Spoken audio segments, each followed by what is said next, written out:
Hello everyone, welcome all of you for the Building Material Testing Laboratory video lecture. Today we are going to discuss about the experiment compression test on cast iron. Aim of the experiment to study the behavior of cast iron under compressive load and to determine percentage reduction in length as well as percentage increase in the area. Apparatus required: universal testing machine and vernier caliper. Here we are having cast iron specimen. First, measure the diameter and length of the specimen using vernier caliper and note down the readings in your observation book. After that, place the specimen between middle crosshead and lower table in loading unit of UTM. Then start the UTM and press down button in controlling unit to lower the middle crosshead up to touch the specimen.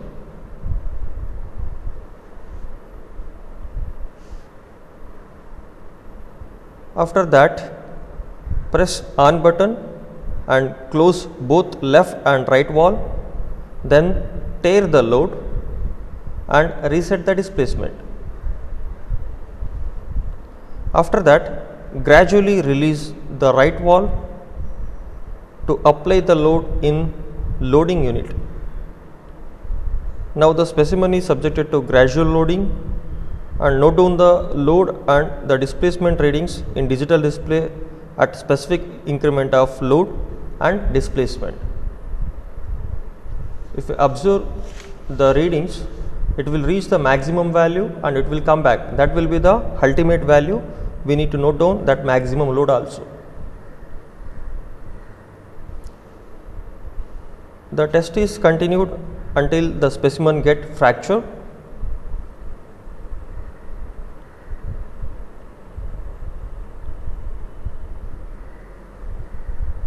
Then open both the walls and press up button to raise the middle crosshead and remove the specimen from the UTM. This will be the test specimen after failure. Cast iron is a brittle material, so the material will fail by shearing along the plane. Lengthwise it is decreased, but the diameter wise it is increased. So measure the final diameter and the length. The diameter will be measured at the bulged portion and final length will be measured by using the vernier caliper. Then the observations will be like this. Material of the given specimen, we have used the cast iron. Initial diameter of the specimen, we have measured it as 15.9 mm and we got the initial length of the specimen as 27.86 mm.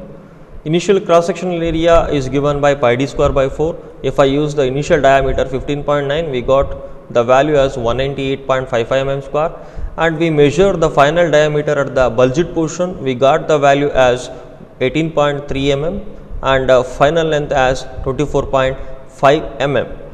So we will get the final cross sectional area, the same formula pi d square by 4, but the diameter is the final diameter 18.3. If I substitute in that equation, we will get it as 263.02 mm square.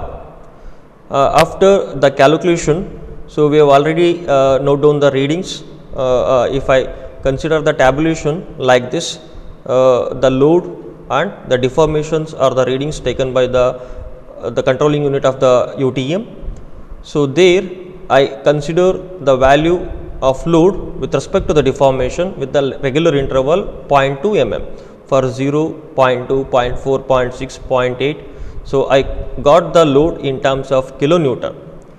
Then if I multiply it by 10 raised to 3, we will get the value in terms of Newton. So here it is 0 Newton, it is 21,480 Newton, like that the value will be increasing. So we know the two important parameters, stress and strain. Stress is nothing but load divided by cross sectional area. We are having the initial cross sectional area.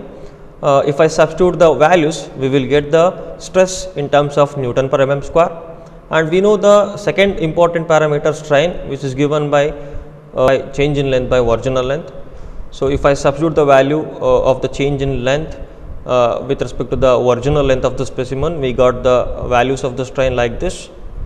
So after getting the all values of stress and strain and load versus deformation we have. So if I draw the graph, load versus deformation curve, in that along the x-axis deformation in terms of mm, and load along the y-axis in terms of kilonewton, the path will be like this. It will trace the curve like this, and it reaches the maximum value, and the load will be decreasing with the increase in the deformation. Then if I draw the stress versus strain curve, the plot will be like this. Along the x-axis it is strain, and along the y-axis it is stress in terms of Newton per mm square. The curve will be like this. It reaches the maximum value, and the stress will be decreasing with increasing the strain. If I measure the maximum compressive stress, so it will be 764.84 Newton per mm square. This will be the ultimate compressive stress which will be resisted by the cast iron specimen. Then the final result will be like this. Percentage reduction in the length will be given by the formula initial length minus final length divided by the initial length into 100 will give the percentage reduction in the length. If I substitute the values, we will get it as 12.06% will be the reduction in the length, and the percentage increase in the area is given by final area minus initial area divided by initial area into 100 will give the value of percentage reduction, sorry, increase in area. The increase in area is 32.47%.